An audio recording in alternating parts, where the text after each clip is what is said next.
ಗುಣಗರ್ಭಾತ್ಮಕವಾದ ಮಹತ್ತು ಗುಣಭೇದಂಗಳ ನೈದಿದ ಹೊತ್ತು ಪರಿವರ್ಧಿಸಿ ಪೂವದು ಮಿಡಿಯಾಂತು ತಿರುಳಂ ಸಿಪ್ಪೆಗಳಹವೆಂತಂತು ಪೂರೈಸುತ್ತಂತದು ಮೂರಾಗಿ ಘೋರಂ ಶಾಂತಂ ಮೂಢತೆಯಾಗಿ ರಾಜಸ ಸಾತ್ವಿಕ ತಾಮಸವೆಂದು ರಾಜಿಸಿ ಗುಣಭೇದಂದಳೆದಂದು ಈ ಕಲ್ಪನೆಗಂತದು ತಾವಾದೆ ವೈಕಾರಿಕ ತೈಜಸ ಭೂತಾದಿ ಎಣಿಪಾ ತ್ರಿವಿಧ ಹಂಕೃತಿ ಮಾಯ್ತು ಜನಿಸಿ ಮಹತ್ತಿಗದು ಆವೃತಮಾಯ್ತು. ಪರಮ ಪೂಜ್ಯ ಶ್ರೋತ್ರಿಯ ಬ್ರಹ್ಮನಿಷ್ಠರಾದ ಶ್ರೀಮದ್ ಜಗದ್ಗುರು ಶಿವಾನಂದ ಅಪ್ಪವರ ಹಾಗೂ ಸಿದ್ಧಾರೂಢ ಅಪ್ಪವರ ಶ್ರೀಚರಣಾರವಿಂದಗಳಲ್ಲಿಯೂ ಪರಮ ಪೂಜ್ಯ ಶ್ರೋತ್ರಿಯ ಬ್ರಹ್ಮನಿಷ್ಠರಾದ ಶ್ರೀಮನ್ ನಿಜಗುಣ ಶಿವಯೋಗಿಗಳ ಹಾಗೂ ಜಗನ್ಮಾತೆಯ ಶ್ರೀಚರಣಾರವಿಂದಗಳಲ್ಲಿಯೂ ಪರಮ ಪೂಜ್ಯ ಶ್ರೋತ್ರಿಯ ಬ್ರಹ್ಮನಿಷ್ಠರಾದ ಶ್ರೀಮದ್ ಜಗದ್ಗುರು ಗುರುನಾಥಾರೂಢ ಅಪ್ಪವರ ಹಾಗೂ ಜಗದ್ಗುರು ಸದಾಶಿವಾನಂದ ಅಪ್ಪವರ ಶ್ರೀಚರಣಾರವಿಂದಗಳಲ್ಲಿಯೂ ಪರಮ ಪೂಜ್ಯ ಶ್ರೋತ್ರಿಯ ಬ್ರಹ್ಮನಿಷ್ಠರಾದ ಆರೂಢ ಜ್ಯೋತಿ ಶಿವಪುತ್ರ ಪಜ್ಜವರ ಹಾಗೂ ಎನ್ನ ಸದ್ಗುರುತ್ರಯರ ಶ್ರೀಚರಣಾರವಿಂದಗಳಲ್ಲಿಯೂ ಪರಮ ಪೂಜ್ಯ ಶ್ರೋತ್ರಿಯ ಬ್ರಹ್ಮನಿಷ್ಠರಾದ ಬಸವಾನಂದ ಅಪ್ಪವರ ಹಾಗೂ ಬಸವಾದಿ ಶಿವಶರಣರ ಶ್ರೀಚರಣಾರವಿಂದಗಳಲ್ಲಿಯೂ ಅನಂತ ದೀರ್ಘದಂಡವತ್ ಪ್ರಣಾಮಗಳನ್ನು ಸಮರ್ಪಿಸಿ ಉಪಸ್ಥಿತರಿರುವ ತಮ್ಮೆಲ್ಲರಿಗೂ ಕೂಡ ವಂದಿಸಿ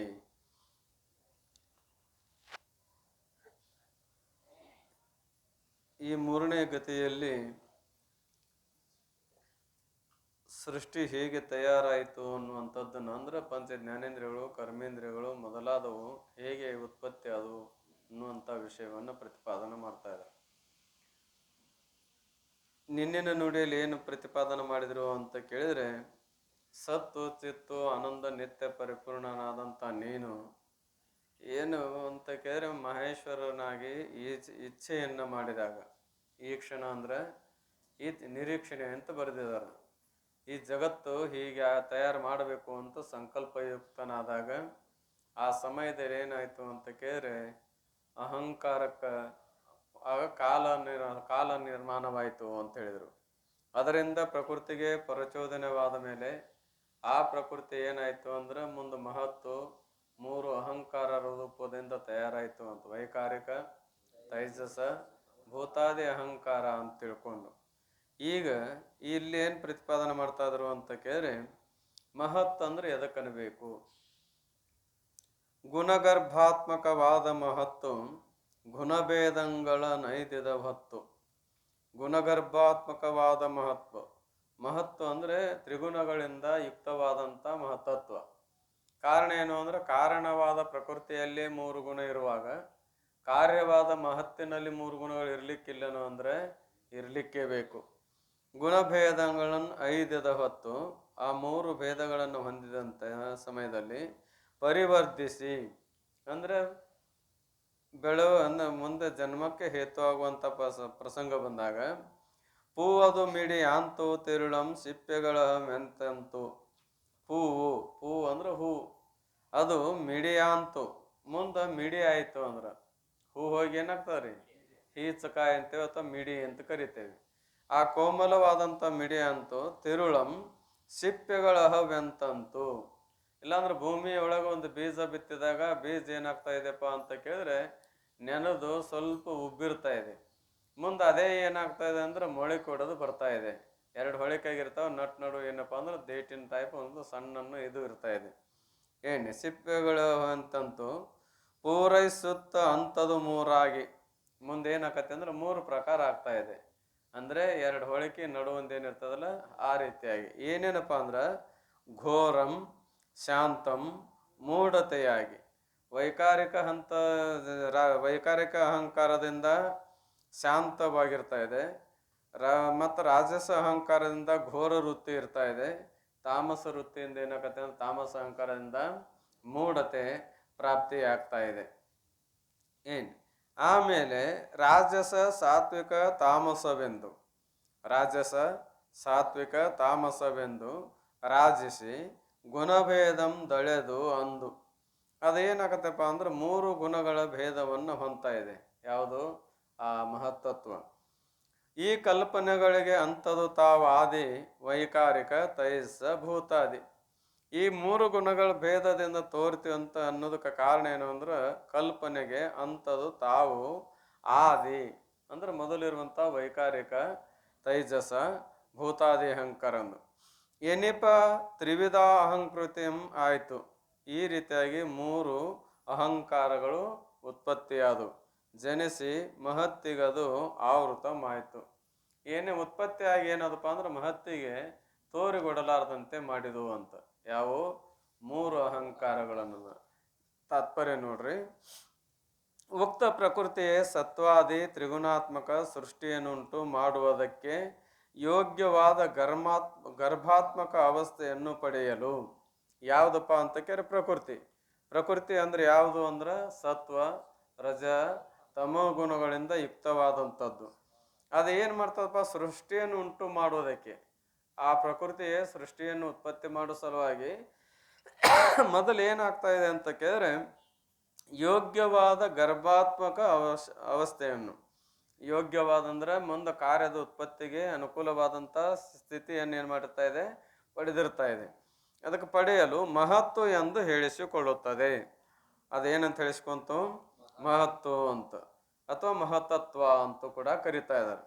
ಹೇಗೆಂದರೆ ಬೀಜವನ್ನು ಭೂಮಿಗೆ ಬಿತ್ತಲು ಆ ಬೀಜವು ಮೊದಲಿನಂತಿರದೆ ಮೊಳಕೆಯನ್ನುಂಟು ಮಾಡುವುದಕ್ಕೆ ಯೋಗ್ಯವಾದ ಒಂದು ಉಬ್ಬಿದ ಅವಸ್ಥೆಯನ್ನು ಹೇಗೆ ಪಡೆಯುತ್ತದೆಯೋ ಇದೊಂದು ಉದಾಹರಣೆ.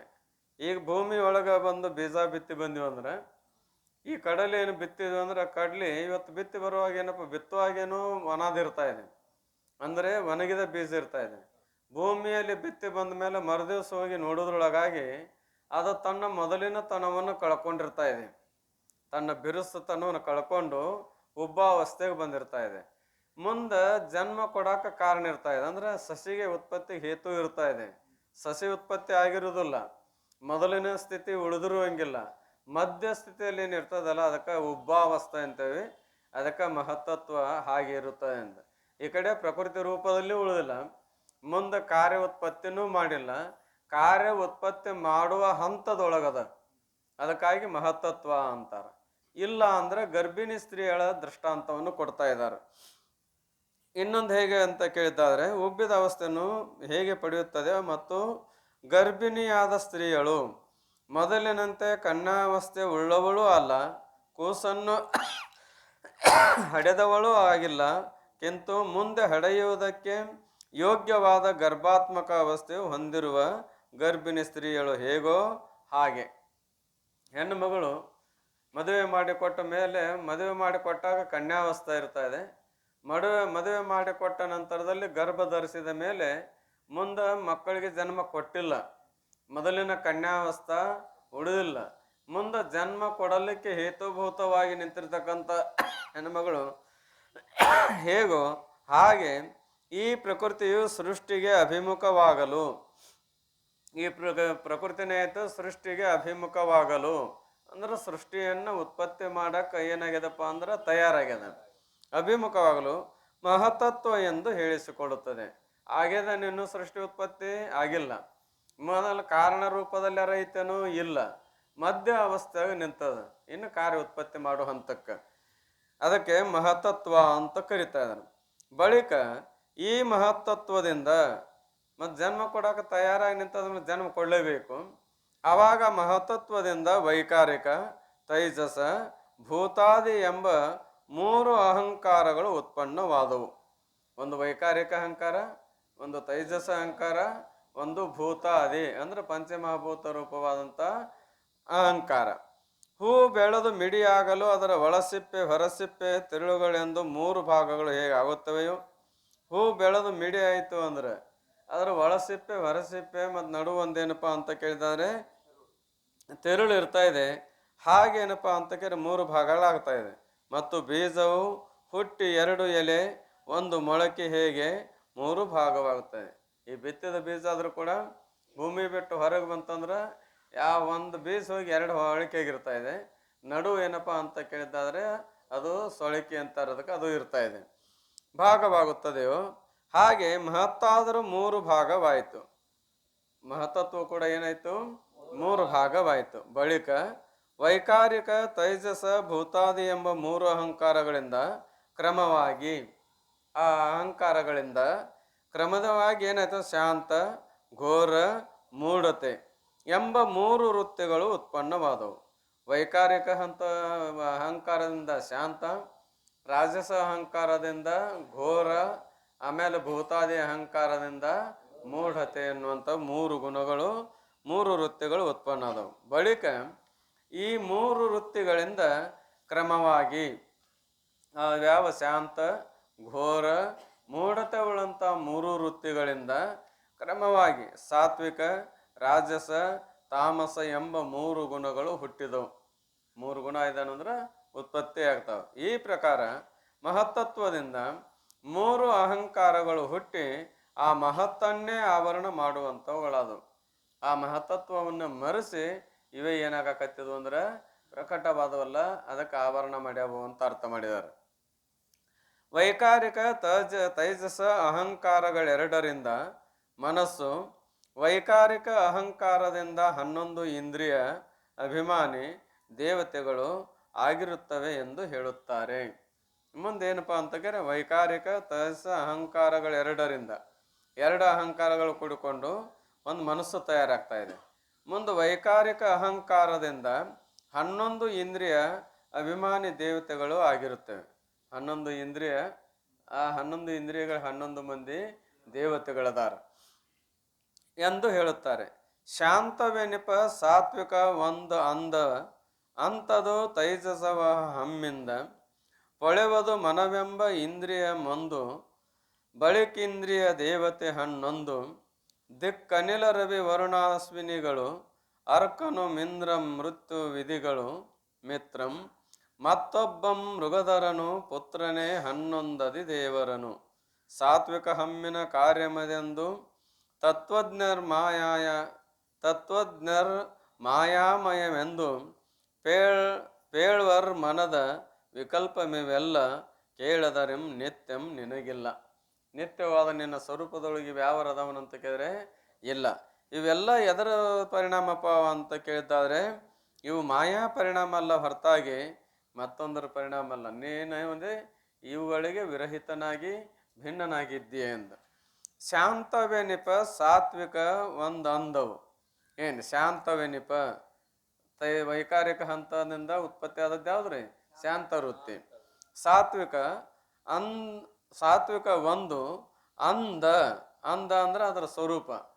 ಎದರ ಸ್ವರೂಪ ಅಂದ್ರೆ ಸಾತ್ವಿಕ ಅಹಂಕಾರದಿಂದ ಶಾಂತ ಅನ್ನೋದೊಂದು ತಯಾರಾಯಿತು.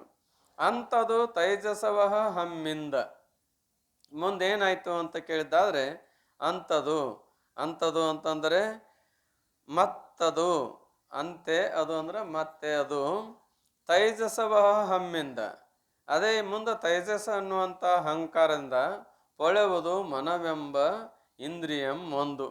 ಮುಂದೇನಾಯ್ತು ಅಂತ ಕೇಳಿದ್ದಾದ್ರೆ ಆ ತೈಜಸ ಅಹಂಕಾರದಿಂದ ಅಂದ್ರೆ ರಜೋಗುಣ ಅಹಂಕಾರದಿಂದ ಮನಸ್ಸು ಅನ್ನುವಂಥ ಸಂಕಲ್ಪ ವಿಕಲ್ಪಾತ್ಮಕವಾದ ಮನಸ್ಸು ಏನಾಯ್ತು ಅಂತ ಕೇಳಿದ್ರೆ ಒಂದು ಇಂದ್ರಿಯ. ಮನಸ್ಸಿಗೂ ಕೂಡ ಏನಂತ ಕರೆದಾರ? ಒಂದು ಇಂದ್ರಿಯ ಅಂತ ಅದಕ್ಕೂ ಕರೆದಾರ.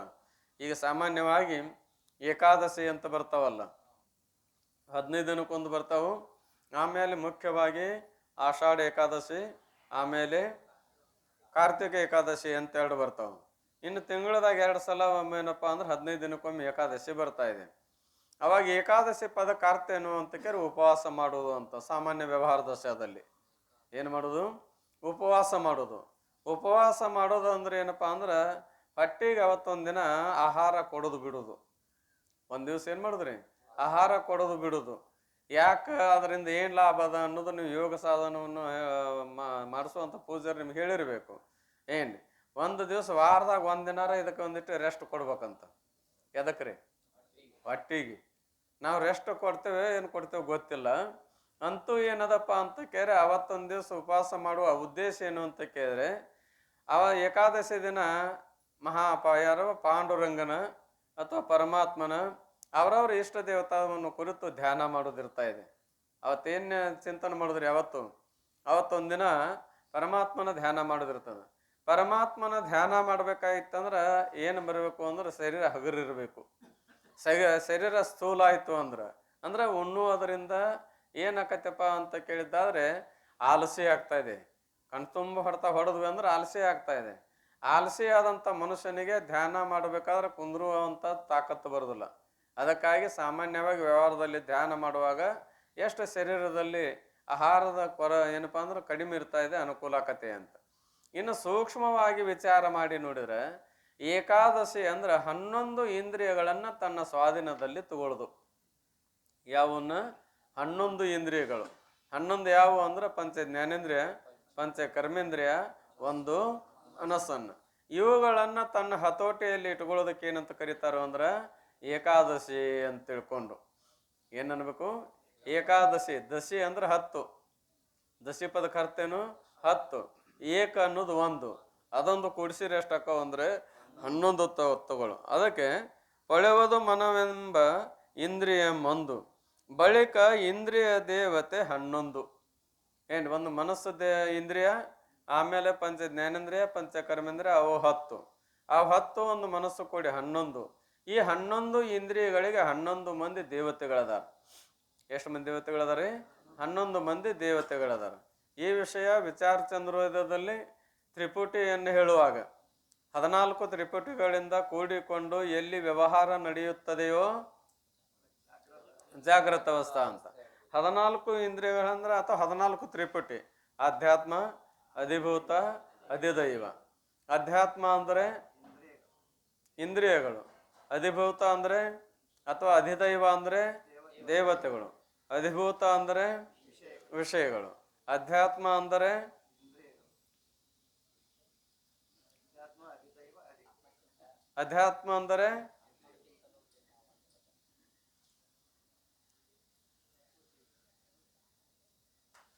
ಏನ್ರಿ? ಅಧ್ಯಾತ್ಮ ಅಂದ್ರೆ ಏನ್ರಿ?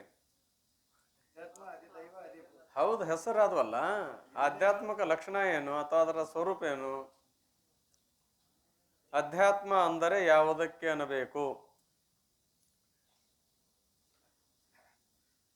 ಆತ್ಮನನ್ನ ಆಶ್ರಯ ಮಾಡಿಕೊಂಡು ವರ್ತಿಸುವ ಇಂದ್ರಿಯಗಳಿಗೆ ಏನಂತ ಕರೀತಾರ? ಅಧ್ಯಾತ್ಮ ಅಂತ ಕರೀತಾರ. ಇನ್ನು ಅಧಿದೈವ ಅಂದ್ರೆ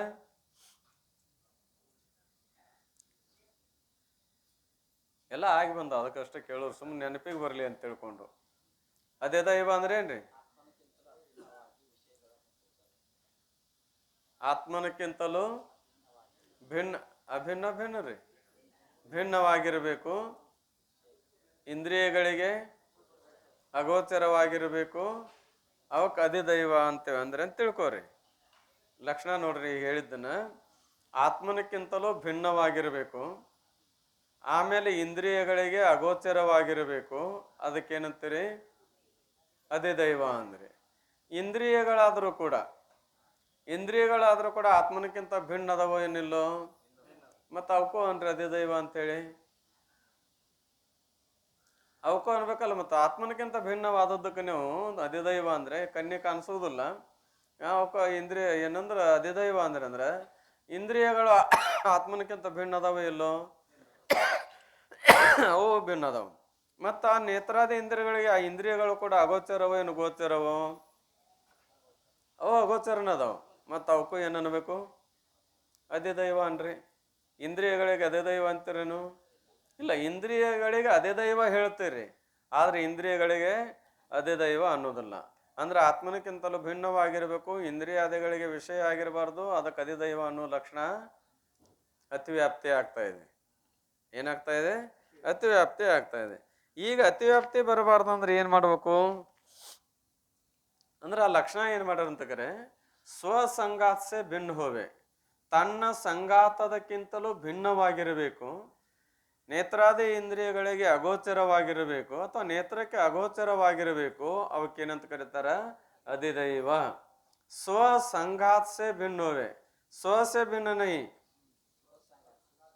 ಕಲ್ಪನೆ ಬರೋದಲ್ರಿ? ತನಕ್ಕಿಂತಲೂ ಭಿನ್ನ ಅಲ್ಲ. ಆತ್ಮನಕ್ಕಿಂತಲೂ ಭಿನ್ನ ಅಂದ್ರೆ ಏನರ್ಥ? ತನಕ್ಕಿಂತಲೂ ಭಿನ್ನ. ತನಕ್ಕಿಂತಲೂ ಭಿನ್ನ ಅಂತ ಇಷ್ಟ ಅಂದ್ರೆ ಇಂದ್ರಿಯಗಳು ಕೂಡ ತನಕ್ಕಿಂತ ಭಿನ್ನ ಅದಾವು. ಅದಕ್ಕಾಗಿ ಸ್ವಸಂಘಾತ್ಸೆ ಭಿನ್ನವೇ. ಇಂದ್ರಿಯಗಳು ಆತ್ಮನೊಡನೆ ಸಂಘಾತ ಉಳಿದ್ವದವು ಏನೋ ಸಂಘ ರೈತದವು, ಸಂಘಾತ ಉಳಿದ್ವದವು. ಇಂದ್ರಿಯಗಳು ಯಾರೊಡನೆ ಬೆರೆತುಕೊಂಡು ತೋರ್ತಾವು? ಆತ್ಮನೊಡನೆ. ಅದಕ್ಕೆ ಸ್ವಸಂಘಾತ್ಸೆ ಭಿನ್ನವೇ, ತನ್ನ ಸಂಘಾತದಕ್ಕಿಂತಲೂ ಭಿನ್ನವಾಗಿರಬೇಕು. ಅಂದ್ರೆ ತನ್ನ ಇಂದ್ರಿಯಗಳಕ್ಕಿಂತಲೂ ಭಿನ್ನವಾಗಿರ್ಬೇಕು. ನೇತ್ರಕ್ಕ ಅಗೋಚರವಾಗಿರ್ಬೇಕು. ನೇತ್ರಕ್ಕೇನಾಗಿರ್ಬೇಕು? ಅಗೋಚರ ಅಂದ್ರೆ ಗೋಚರಿಸಬಾರ್ದು, ಅಂದ್ರೆ ಕಾಣಬಾರ್ದು. ಅವಕ್ಕೇನಂತ ಕರೀತಾರ? ಅಧಿದೈವ ಅಂತಾರೆ. ಇನ್ನು ಸ್ವಸಂಗಾಸ ಭಿನ್ನ ಹೋವೆ, ನೇತ್ರಾದಿ ಇಂದ್ರಿಯಕ್ಕೂ ವಿಷಯ ಹೋವೆ ಸೊ ಅಧಿಭೂತ ಅಂತಾರೆ. ಅವಕ್ಕೇನನ್ಬೇಕು? ವಿಷಯಗಳು ಕೂಡ ತನ್ನ ಸಂಗಾತದಕ್ಕಿಂತಲೂ ಭಿನ್ನ ಅದಾವೋ ಏನು ಅಭಿನ್ನ ಅದಾವೋ? ಭಿನ್ನ ಅದಾವ. ಮತ್ತು ಇಂದ್ರಿಯಾದಿಗಳಿಗೆ ಗೋಚರ ಅದಾವ. ವಿಷಯ ಆಗೋದಂದ್ರೆ ನಾವು ಒಂದೇ, ಗೋಚರ ಆಗೋದಂದ್ರು ಒಂದೇ. ಇವಕ್ಕೇನನ್ಬೇಕು? ಅಧಿದೈವ ಅಂತ ಕರೀತಾರೆ. ಈ ರೀತಿಯಾದಂಥ ಏನಪ್ಪ ಅಂತ ಕೇಳಿದ್ದಾದ್ರೆ ಮೂರು ಏನದು? ಅಧ್ಯಾತ್ಮ, ಅಧಿದೈವ, ಅಧಿಭೂತ ಅಂತ ತಿಳ್ಕೊಂಡು ಇವು 11 ಇಂದ್ರಿಯಗಳು ಯಾವ್ಯಾವ ಅಂತ ಕೇಳಿದ್ರೆ, ಒಂದು ಮನಸ್ಸು, 10 ಇಂದ್ರಿಯಗಳು. ಮನವೆಂಬ ಇಂದ್ರಿಯ ಒಂದು, ಬಳಿಕ ಇಂದ್ರಿಯ ದೇವತೆ 11. ದೇವತೆ ಸಲ ಬಂತಲ್ಲ, 11 ಮಂದಿ ದೇವತೆಗಳು, ಇವರಿಗೆ ಅಧಿದೈವ ಅಂತ ಕರೀತಾರೆ. ಯಾರ್ಯಾರಪ್ಪ ಅವರು 11 ಮಂದಿ ಅಂದ್ರೆ ಹೆಸರು ಹೇಳ್ತಾರೆ. ದಿಕ್ಕ, ಅನಿಲ, ರವಿ, ವರುಣ, ಅಶ್ವಿನಿಗಳು. ಇವ್ರು 5 ಮಂದಿ ಯಾವುದಕ್ಕೆ ಇಂದ್ರಿಯ ದೇವತಾ ರೀ? ಜ್ಞಾನೇಂದ್ರಿಯಕ್ಕೆ ದೇವತಾ. ದಿಕ್ಕ ಯಾವ ಇಂದ್ರಿಯಕ್ಕೆ ದೇವತಾ ಅಂದ್ರೆ ಶ್ರೋತ್ರೇಂದ್ರಿಯಕ್ಕೆ, ಅನಿಲ ತ್ವಗೇಂದ್ರಿಯಕ್ಕೆ, ಆಮೇಲೆ ರವಿ ನೇತ್ರೇಂದ್ರಿಯಕ್ಕೆ, ವರುಣ ರಸನೇಂದ್ರಿಯ ಅಥವಾ ಜೀವೇಂದ್ರಿಯಕ್ಕೆ, ಉಳಿದದ್ದು ಯಾವುದು? ಘ್ರಾಣೇಂದ್ರಿಯ. ಅದಕ್ಕೆ ದೇವತಾ ಯಾರು ಅಂದ್ರೆ ಅಶ್ವಿನಿ ಕುಮಾರ. ಅಶ್ವಿನಿ ಕುಮಾರ ಎಲ್ಲಿ ಹುಟ್ಟ್ಯಾನು ಅಂದ್ರೆ ಕುದುರೆ ಮೂಗನೆಯಿಂದ ಹುಟ್ಟ್ಯಾನಂತ್ರಿ. ಎಲ್ಲಿ ಹುಟ್ಟಿದಾನ? ಕುದುರೆ ಮೂಗಿನಂದ. ಯಾವ ಕುದುರೆ ಅಂತ ಕೇಳಿದ್ರೆ ಸೂರ್ಯನ ರಥಕ್ಕೆ ಹೂಡಲ್ಪಟ್ಟಂತ ಕುದುರೆ ಮೂಗಿನಾಗ ಹುಟ್ಟಿದ್ದಕ್ಕಾಗಿ ಅವನಿಗೆ ಅಶ್ವಿನಿ ಕುಮಾರ ಅಂದ್ರು. ಅದಕ್ಕೆ ಮೂಗಿಗೆ ದೇವತಾ ಅವನ್ನ ಹೇಳಿದಾರ. ಮೂಗಿನ್ಯಾಗ ಹುಟ್ಟು ಬಂದಿದ್ದಕ್ಕಾಗಿ ಮೂಗಿಗೆ ಏನದನವ ದೇವತಾ ಅದನ. ಯಾರೇ? ಅಶ್ವಿನಿ ಕುಮಾರ. ಇನ್ನ 5 ಕರ್ಮೇಂದ್ರಿಯಗಳ ದೇವತೆಗಳು ಯಾರ್ಯಾರಪ್ಪ? ಅರ್ಕನು, ಇಂದ್ರ, ಏನ್ರಿ ಅರ್ಕನಂ, ಇಂದ್ರ, ಮೃತ್ಯು, ವಿಧಿಗಳು, ಮಿತ್ರಂ. ಅಲ್ಲಿ ಒಂದು ನಿಂತಾಗ 5 ಇಂದ್ರ ದೇವತಾ ಸಿದ್ಧಕ್ಕವು. ಅರ್ಕನು ಅಂದ್ರೆ ಉಪೇಂದ್ರನು, ಇಂದ್ರ ಅಂದ್ರೆ ಇಂದ್ರನು, ಮೃತ್ಯು ಅಂದ್ರೆ ಯಮ, ವಿಧಿ ಅಂದ್ರೆ ಬ್ರಹ್ಮ, ಆಮೇಲೆ ಮಿತ್ರ ಅಂದ್ರೆ ಚಂದ್ರ. ಮಿತ್ರಂ ಅಂದ್ರೆ ಯಾರು? ಚಂದ್ರ. ಈಗ ಅರ್ಕನುಮ್ ಅಂದ್ರೆ ಉಪೇಂದ್ರ. ಉಪೇಂದ್ರ ದೇವತಾ ಅದಾನ ಯಾವ ಇಂದ್ರಿಯಕ್ರಿ? ಪಾದೇಂದ್ರಿಯಕ್ಕೆ. ಉಪೇಂದ್ರ, ಇಂದ್ರ, ಉಪೇಂದ್ರ 2 ಭಾಗ ಅದಾವ. ಇಂದ್ರ, ಉಪೇಂದ್ರ. ಉಪೇಂದ್ರ ಪಾದಕ್ಕ ಅಧಿದೇವತಾ ಅದಾನ. ಇಂದ್ರ ಕೈಗೆ ದೇವತಾ ಅದಾನ. ಇಂದ್ರ ಏನದನ್ರಿ? ಕೈಗೆ ದೇವತಾ ಅದಾನ. ಆಮೇಲೆ ಏನಪ್ಪಾ ಅಂದ್ರೆ ಮೃತ್ಯು ಏನಪ್ಪಾ ಅಂದ್ರೆ ಅವನು ಅಂದ್ರೆ ಯಮ ಅಂತ ಹೇಳಿದಾರ. ಚಂದ್ರೋದಯದಲ್ಲಿ ಯಮ ಅಂದಾರ. ಯಮ ಅಥವಾ ಮೃತ್ಯು ಎದಕ್ಕೆ ದೇವತಾ ಅದಾನಂದ್ರ ಗುದೇಂದ್ರಿಯಕ್ಕ. ಆಮೇಲೆ ವಿಧಿ ಅಂದ್ರೆ ಬ್ರಹ್ಮ ಎದಕ್ಕೆ ದೇವತಾ ಅದಾನಂತ ಕೇಳಿದ್ರೆ ಬುದ್ಧಿಗೆ ಅಧಿದೇವತಾ ಅದಾನ. ಆದ್ರೆ ಇಲ್ಲಿ ಏನ್ ಹೇಳೋದಪ್ಪ ಅಂತ ಕೇಳಿದ್ರೆ, ಈಗ ಬ್ರಹ್ಮ ಯಾವ ಉಪಸ್ಥ ಇಂದ್ರಿಯಕ್ಕೆ ದೇವತಾ ಅದಾನ. ಯಾರೇ? ಉಪಸ್ಥ ಇಂದ್ರಿಯಕ್ಕೆ ದೇವತಾ ಅದಾನ. ಆಮೇಲೆ ಏನಪ್ಪಾ ಅಂತ ಕೇಳಿದ್ರೆ ಉಳ್ದವ್ರು ಯಾರು ಅಂತ ಕೇಳಿದ್ದಾದ್ರೆ ಇನ್ನ ಚಂದ್ರ. ಏನ್ರಿ? ಮಿತ್ರಂ ಪದಕ್ಕೆ ಅರ್ಥ ಬರ್ದಾರ ನೋಡ್ರಿ, ತೆಳಗೇನ್ ಬರ್ದಾರ? ಅಗ್ನಿ, ವಾಯುಸಖ. ಸಖ ಅಂದ್ರೇನು? ಗೆಳೆಯ. ಮಿತ್ರ ಅಂದ್ರೇನು? ಗೆಳೆಯ. ಅಂದಮೇಲೆ ಇಲ್ಲಿ ದೇವತಾ ಯಾರು? ವಾಣಿಗೆ. ಉಳಿದದ್ದು ಒಂದು ವಾಣಿ ಅದ. ವಾಣಿಗೆ ದೇವತಾ ಯಾರು ಅಂದ್ರ ಅಗ್ನಿ. ಮಿತ್ರಂ. ಮತ್ತೊಬ್ಬಂ ಮೃಗಧರನು. ಮತ್ತಾರಪ್ಪ ಅಂತ ಕೇಳಿ ಇನ್ನೊಬ್ಬ ಮೃಗಧರನು. ಪುತ್ರನೇ 11 ಅಧಿದೇವರನು.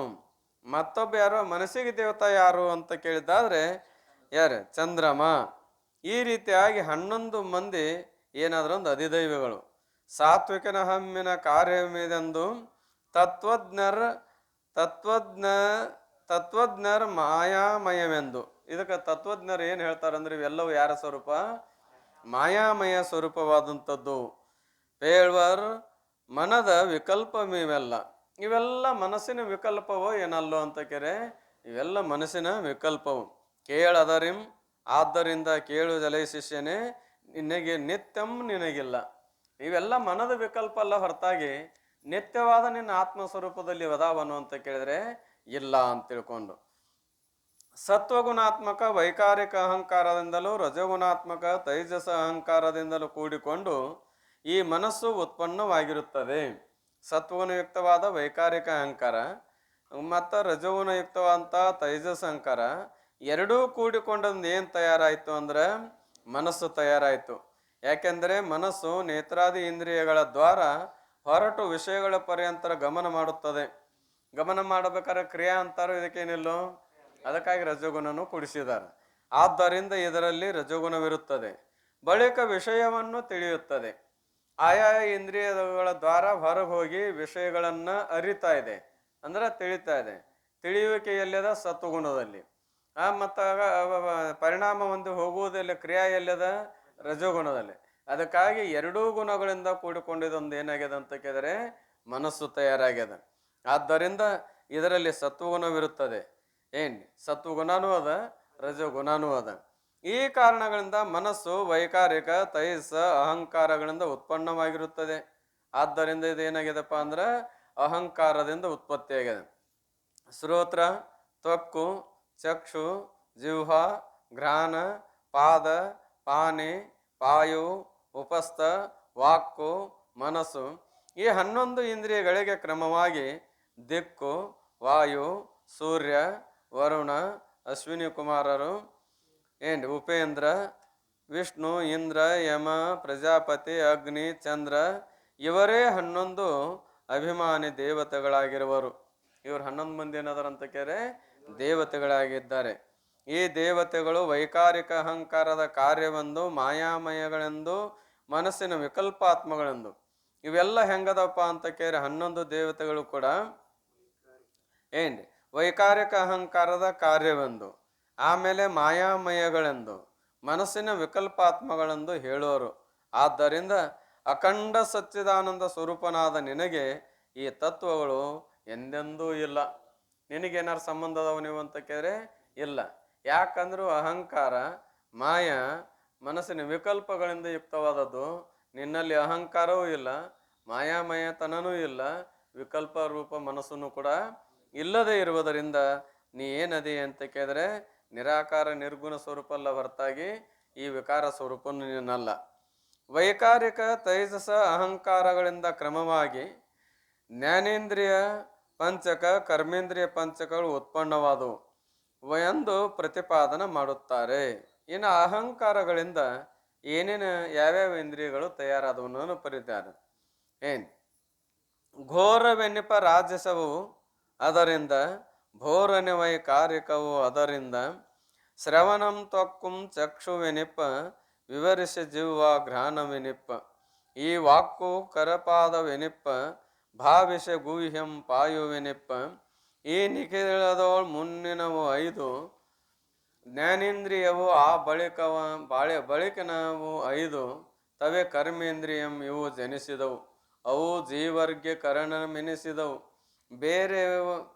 ಬೇರೆ ವಕುಳುಮೆ ಎರಸಲಿಲ್ಲಾಗಿ ತೋರುತಿಹವು ನಿನ್ನೋಳು ನೆಲೆಯಾಗಿ. ಇವಕ್ಕ ನೆಲಸಾಕಂದ್ರೆ ವಾಸ ಮಾಡಿಕೊಂಡಿರಾಕ ಜಾಗ ಎಲ್ಲಿ ಸಿಗಲಿಲ್ಲ, ಎಲ್ಲಿ ಜಾಗನೂ ಇಲ್ಲ. ಆದ್ದರಿಂದ ಎಲ್ಲಿ ಅದಾವ ಇವೆಲ್ಲವೂ ನಿನ್ನ ಸ್ವರೂಪದೊಳಗ ಇದ್ದು ತೋರ್ತಾವ ಹೊರತಾಗಿ ನಿನ್ನ ಬಿಟ್ಟು ತೋರಾಕ ಇವಕ್ಕ ಜಾಗ ಇಲ್ಲ. ಅಂದ್ರೆ ನೀನ ಏನದೀವಿ ಎಲ್ಲದಕ್ಕೂ ಆಶ್ರಯ ಸ್ವರೂಪನಾಗಿರುವಿ. ಇವೆಲ್ಲ ಆಶ್ರಿತವಾದಂಥವುಗಳು. ಯಾವುದು ಆಶ್ರಿತ ಇರ್ತದ ಅದು ಶಾಶ್ವತವಲ್ಲ. ಆದೇಯ ರೂಪನಾದಂಥದ್ದು ಶಾಶ್ವತ ಅಲ್ಲ. ಆದರೆ ಆಧಾರ ರೂಪನಾದವ ಮಾತ್ರ ನೀ ಏನಂದ್ರೆ ಯಾವಾಗಲೂ ಇರುವಂಥವನೊಂದು ಹಾಗೆ. ಟೀಕಾ ಓದ್ಬಿಡ್ತೇನೆ ನೋಡ್ರಿ. ವೈಕಾರಿಕ ಅಹಂಕಾರದಿಂದ ಜ್ಞಾನೇಂದ್ರಿಯಗಳು ಎದರಿಂದ ಉತ್ಪತ್ತಿ ಆದವು ಅಂತ ಕೇಳಿದ್ರೆ, ವೈಕಾರಿಕ ಅಹಂಕಾರದಿಂದ ಕಿವಿ, ಚರ್ಮ, ನೇತ್ರ, ನಾಲಿಗೆ, ಮೂಗು ಎಂದು ಹೇಳಿಸಿಕೊಳ್ಳುವ 5 ಜ್ಞಾನೇಂದ್ರಿಯಗಳು ಉತ್ಪನ್ನವಾದವು. ಏನಾದ್ರು ರೀ? 5 ಜ್ಞಾನೇಂದ್ರಿಯಗಳು ಉತ್ಪತ್ತಿ ಆದವು. ಇಲ್ಲೇ ಯಾವ ಅಹಂಕಾರದಿಂದ ಹೇಳ್ತಾರ? ವೈಕಾರಿಕ ಅಹಂಕಾರದಿಂದ. ಇವನ್ನೇ ವಿಚಾರ ಚಂದ್ರೋದಯದಲ್ಲಿ ಕಿವಿಯು ಉತ್ಪತ್ತಿ ಎದರಿಂದ ಆಗ್ಯದ್ರಿ? ಆಕಾಶದ ಸತ್ವಗುಣದಿಂದ ಉತ್ಪತ್ತಿ ಆದದ್ದು ಯಾವುದು? ಕಿವಿ. ನಾಲಿಗೆ ರೀ? ಜಲದ ಸತ್ವಗುಣದಿಂದ ಉತ್ಪತ್ತಿ ಆದದ್ದು. ನಮ್ಗೆ ಕಿವಿ ಬಿಟ್ಟು ಯಾಕೆ ನಾಲಿಗೆ ಹೋದ್ರಿ ಅಂತ ಕೇಳಿರಿ. ಏನ್ ಸೀರಿಯಲ್ ಅಂದ್ರೆ ಕ್ರಮವಾಗಿ ಹೇಳಕತ್ವಲ್ಲ ದಡ ದಡ ಬರ್ತಿರ್ತಾವ ಬಾಯಿಗೆ. ಒಂದಿಷ್ಟು ತಪ್ಪಿಸಿ ಕೇಳಿದ್ರೆ ಏನು ಹೆಚ್ಚು ಕಡೆ ಮಕ್ಕತ್ತೇನೋ ಅಂತ ತಿಳ್ಕೊಂಡು. ಏನ್ರಿ? ಚರ್ಮ ವಾಯುವಿನ ಸತ್ವಗುಣ, ಆಮೇಲೆ ನೇತ್ರ ಅಗ್ನಿಯ ಸತ್ವಗುಣ, ಉಳಿದದ್ದು ಘ್ರಾನೇಂದ್ರಿಯ ಸತ್ವಗುಣದಿಂದ ಉತ್ಪತ್ತಿ ಆದದ್ದು ಯಾವುದು? ಇದು ಪೃಥ್ವಿಯ ಸತ್ವಗುಣದಿಂದ ಉತ್ಪತ್ತಿ ಆದದ್ದು ಯಾವುದು? ಘ್ರಾನೇಂದ್ರಿಯ. ಆಮೇಲೆ ಪಂಚಕರ್ಮೇಂದ್ರಿಯಗಳನ್ನು ಹೇಳ್ತಾ ಇದ್ರು ಮುಂದೆ. ಹೇಳಿಸೋ 5 ಜ್ಞಾನೇಂದ್ರಿಯ ಉತ್ಪನ್ನವಾದವು. ಯಾವ ಅಹಂಕಾರದಿಂದ? ವೈಕಾರಿಕ ಅಹಂಕಾರ. ಅಂದ್ರೆ ಸತ್ವಗುಣ ಪ್ರಧಾನವಾಗಿರ್ತಾ ಇದೆ. ಸತ್ವಗುಣದಲ್ಲಿ ತಿಳುವಳಿಕೆ ಇರ್ತದೋ, ತಿಳುವಳಿಕೆ ಗ್ರಹಣ ಇರೋದಲ್ಲೋ? ಸತ್ವ ಸಂಜಾಯತೆ ಜ್ಞಾನಂ ಅಂತೇಳಿ. ಅಂದ್ರೆ ಪಂಚ ಜ್ಞಾನೇಂದ್ರಿಯಗಳು ಜ್ಞಾನಕ್ಕೆ ಸಾಧನ ಅದಾವೋ ಏನು ಕರ್ಮಕ್ಕೆ ಸಾಧನ ಅದಾವೋ? ಆದ್ದರಿಂದ ವೈಕಾರಿಕ ಅಹಂಕಾರದಿಂದ ಜ್ಞಾನೇಂದ್ರಿಯಗಳು ಉತ್ಪತ್ತಿ. ಯಾಕೆಂದ್ರೆ ಅವು ಶಬ್ದ, ಸ್ಪರ್ಶ, ರೂಪ, ರಸ, ಗಂಧಗಳನ್ನು ತಿಳಿಯೋಣದರಿಂದ ಇವು 5 ವಿಷಯಗಳ ಜ್ಞಾನ ಮಾಡ್ಕೊಂತಾವ. ಕಿವಿ ಶಬ್ದ ಜ್ಞಾನ ಮಾಡ್ಕೊಂತ ಇದೆ, ತ್ವಗೇಂದ್ರಿಯ ಸ್ಪರ್ಶ ಜ್ಞಾನ, ನೇತ್ರೇಂದ್ರಿಯ ರೂಪಜ್ಞಾನ, ರಸನೇಂದ್ರಿಯ ರಸಜ್ಞಾನ, ಘ್ರಾಣೇಂದ್ರಿಯ ಗಂಧ ಜ್ಞಾನವನ್ನು ಮಾಡ್ಕೊಳ್ತಾ ಇದೆ. ಪ್ರಕಾಶ ಜ್ಞಾನ ಮಾಡ್ಕೊಳ್ಳೋದಕ್ಕೆ ಅರ್ಥ ಏನಪ್ಪಾ ಅಂದ್ರೆ ಪ್ರಕಾಶ ಮಾಡುತ್ತದೆ ಅಂತ. ಸತ್ವಗುಣಾತ್ಮಕ ವೈಕಾರಿಕ ಅಹಂಕಾರದಿಂದ ಹುಟ್ಟಿರ್ತವೆ. ಬಳಿಕ ವಾಕು, ಪಾದ, ಪಾನಿ, ಪಾಯು, ಉಪಸ್ಥಗಳೆಂದು ಹೇಳಿಸಿಕೊಳ್ಳುವ ಈ 5 ಕರ್ಮೇಂದ್ರಿಯಗಳು ಏನ್ರಿ? ಭಾಷಣಾದಿ ವ್ಯವಹಾರಗಳನ್ನು ಮಾಡೋಣದರಿಂದ ಇವೆಲ್ಲ ಭಾಷಣಾದಿ ವ್ಯವಹಾರ ಮಾಡ್ತಾವ. ಈಗ 5 ಯಾವಂದ್ರೆ ವಾಕ್ಯೇಂದ್ರಿಯ, ಪಾದ, ಪಾನಿ, ಪಾಯು, ಉಪಸ್ಥ. ವಾಕ್ಯನ ಉತ್ಪತ್ತಿ ಇಲ್ಲೇನಪ್ಪ ಅಂತ ಇವು ತೈಜಸ್ ಅಹಂಕಾರದಿಂದ ಉತ್ಪತ್ತಿ ಆಗ್ಯಾವೆ ಅಂತ ಇಲ್ಲಿ ಹೇಳ್ತಾರ. ಅಲ್ಲಿ ರಜೋಗುಣದ ಸತ್ವಗುಣ ಯಾವುದು? ಆಕಾಶದ ರಜೋಗುಣದಿಂದ ವಾಕ್ಯೇಂದ್ರಿಯ ಉತ್ಪತ್ತಿ ಆಗ್ಯದ. ಆಮೇಲೆ ವಾಯುವಿನ ರಜೋಗುಣದಿಂದ ಹಸ್ತೇಂದ್ರಿಯ ಉತ್ಪತ್ತಿ ಆಗ್ಯದ. ಅಗ್ನಿಯ ರಜೋಗುಣದಿಂದ ಪಾದ ಉತ್ಪತ್ತಿ ಆಗ್ಯದ. ಮುಂದೆ ಜಲದ ರಜೋಗುಣದಿಂದ ಉಪಸ್ಥೇಂದ್ರಿಯ, ಆಮೇಲೆ ಪೃಥ್ವಿಯ ರಜೋಗುಣದಿಂದ ಗುದೇಂದ್ರಿಯ ಉತ್ಪತ್ತಿ ಆಗ್ಯದ. ಅಂತೂ ಪಂಚಭೂತಗಳ ಸತ್ವಗುಣದಿಂದ ಪಂಚ ಜ್ಞಾನೇಂದ್ರಿಯ, ಪಂಚಭೂತಗಳ ರಜೋಗುಣದಿಂದ ಪಂಚ ಕರ್ಮೇಂದ್ರಿಯ. ಇವು ಪರಸ್ಪರ ಹೆಂಗದಾವ್ರಿ? ಮಿತ್ರತ್ವದ. ಪರಸ್ಪರ ಹೆಂಗದ? ಇವಕ್ಕ ಮಿತ್ರತ್ವದ ಅಂದ್ರೆ ಗೆಳತನದ. ಯಾವ್ಯಾವಕ್ಕ ಗೆಳತನದವ್ರಿ? ನೇತ್ರಕ್ಕೂ ಪಾದಕ್ಕೂ ಗೆಳತನ, ಮತ್ತೆ ಗೆಳತನ, ಗೆಳತನದ.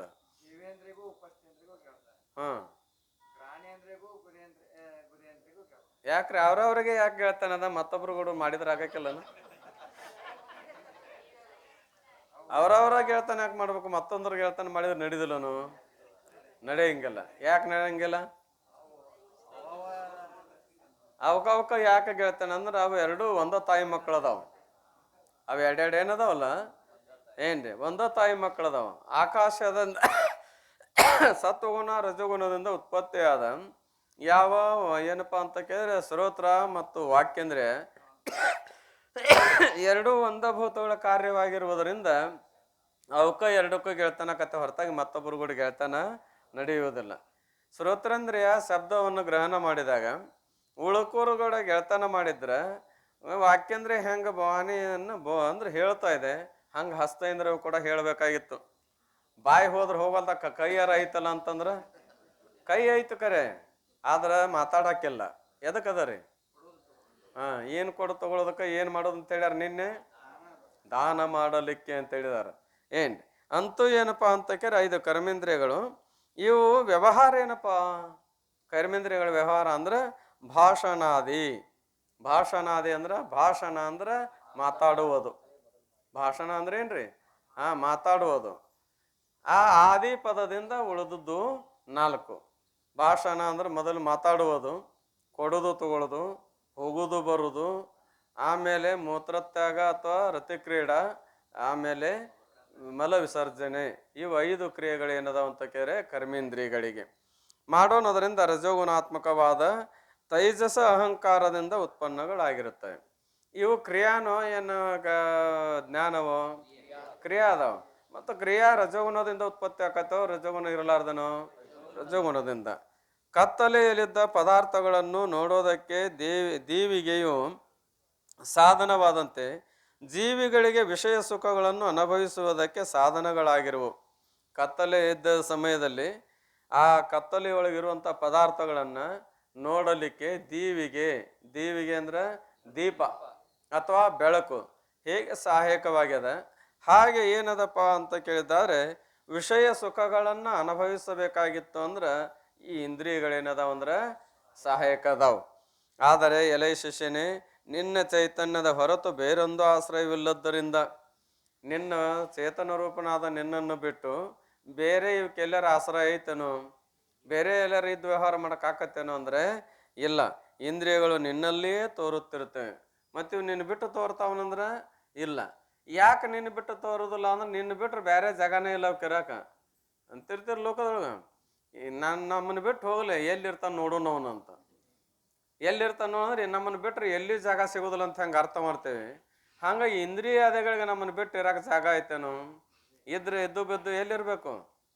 ಆತ್ಮಸ್ವರೂಪ ಚೇತನದ ಆಶ್ರಯದಲ್ಲೇ ಇರ್ಬೇಕವಿನ ಚೇತನ ಆಶ್ರಯ ಬಿಟ್ಟು ಒಂದೊಂದು ಆಶ್ರಯ ವಸ್ತು ಇಲ್ಲ.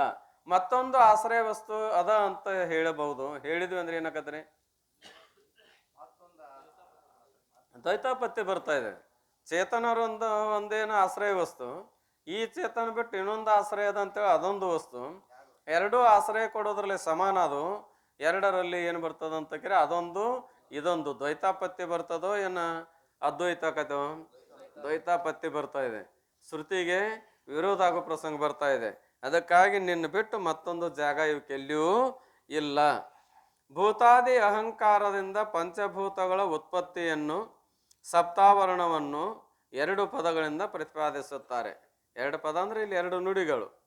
ಮೂಢವೆನಿಪ ಭೂತಾದ್ಯ ಹಮ್ಮಿಂದ ರೂಢಿ ರವಂ ಮಾತ್ರಾರೂಪಿಂದ ನಗಳುತ್ತದರಿಂದವೇ ನಭವಾಯಿತು, ಬಗೆಯಲದಕ್ಕೆ ಶಬ್ದವೇ ಗುಣವಾಯಿತು, ಆ ಗಗನವೇ ಮಹದಹಮುಗಳಿಂದ ಆಗಲೇ ಆವೃತ ಮಾಯ್ತದರಿಂದ ಸ್ಪರುಶವೇ ತನ್ಮಾತ್ರ ರೂಪಿಂದ ಪಿರಿದಾಯಿತು ಮಾರುತ ನದರಿಂದ ಬೇರಾಸ್ಪರ್ಶವು ಅದಕ್ಕೆ ಗುಣವಾಯಿತು, ಮೂರಾವರಣವನ್ನು ಉಳ್ಳದ್ದಾಯಿತು, ರೂಪವೇ ತನ್ಮಾತ್ರ ರೂಪಿಂದ